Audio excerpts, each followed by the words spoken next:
This is the Israel Brief. I'm Rolene Marks, also known as Occupier Barbie, bringing you the news, updates, hot topics from Israel with a little bit of chutzpah and a side of sass. Let's have a look at the big stories making the news today.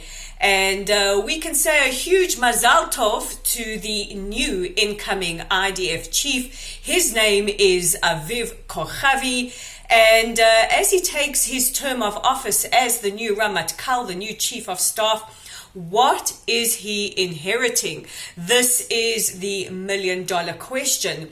We have several fronts that pose a security concern for the state of Israel. One is in the south with our neighbors in Gaza, run by Hamas and sponsored by Iran. Hamas are a proxy of Iran. We have seen some conflagration and things heating up over the last year. As the situation currently stands, we have a ceasefire in place which will hopefully stop any kind of rockets or mortars or incendiary devices like kites or balloons that can set fire to thousands of acres of precious Israeli agricultural and nature reserve. So that's in the south. Let's look at the north. And in the north, we have another Iranian proxy, Hezbollah. This time, huge concerns about the fact that they have been tunneling from Lebanon into Israel with the aim of either kidnapping Israeli civilians or taking whole towns hostage.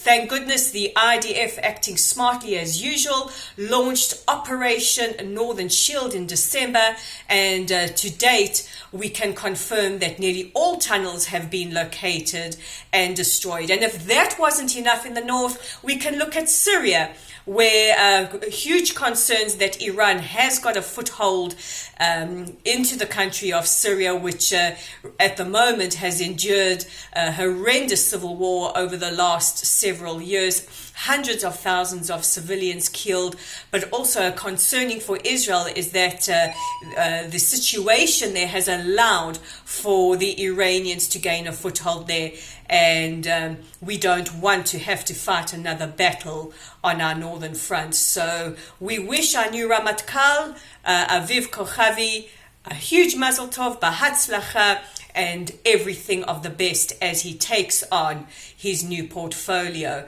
But while we're talking about Syria, Bibi, Prime Minister Netanyahu, had a lot to say about Iran and their presence in Syria today.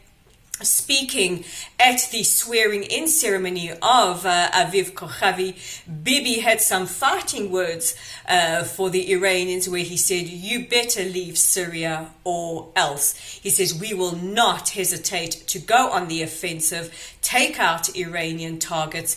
And he reiterated yet again that Iran are building up their ballistic missiles program while disguising it as their space program. So fighting words from Bibi, but reiterating that Israel will not compromise on its security, and if you're going to mess with us, we're going to mess back with you.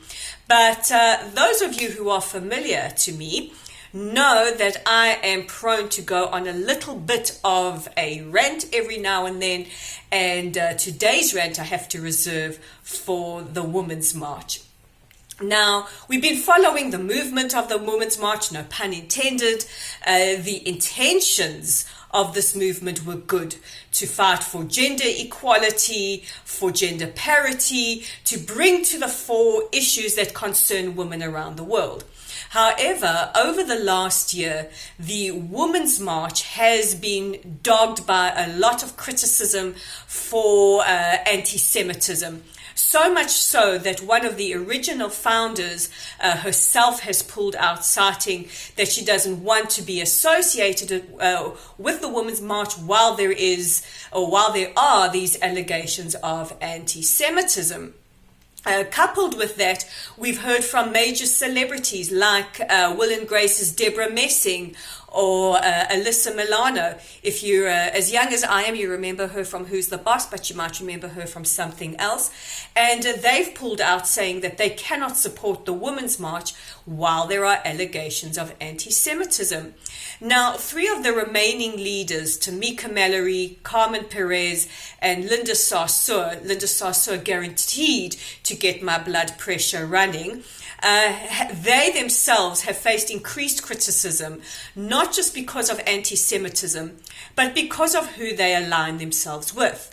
And the reason for this is that they have aligned themselves with the leader of the Nation of Islam. His name is Louis Farrakhan. He is anti-Semite numero uno in the United States. And a couple of months ago, in fact, just preceding the shootings at the Tree of Life synagogue in Pittsburgh, he referred to Jews as termites, using again that same horrible stereotypes. We are less than human, we are subhuman, and this just caps a lot of his statements that he's made over the years, calling Jews cancers, blaming us for the ills of the world. Very, very traditional anti-Semitic tropes. Now, while the 3 leaders have tried to schmooze us and make nice by inviting, just in the last day, 3 Jewish women to join their steering committee in condemning anti-Semitism, they have not as yet condemned Louis Farrakhan for his statements or made a statement distancing themselves from him. On The View yesterday morning, leader Tamika Mallory said, she doesn't agree with all of his statements and it's not how she would phrase statements. And in her years of activism, this is not how she behaves. And she condemns anti-Semitism, as does the Women's March, but they haven't condemned Louis Farrakhan. So ladies, my rant is for you. I want to say, if you want to be really woke, you're going to have to do something a lot stronger than just condemning anti-Semitism that gives us or reinstills our confidence in you. So that is today's edition of the Daily Brief. But remember, if you have comments or questions, you can fill them in below. Don't forget to subscribe to get your edition of the Daily Brief sent straight to your phone, people. It's as easy as that. Simply click on the subscribe button below, and don't forget to read all of Lay of the Land's awesome articles, all original, all from our incredible bank of journalists and writers from around the world. And you can find us at Lay of the Land on Facebook. I'm Rolene Marks, Occupier Barbie, and I will see you tomorrow.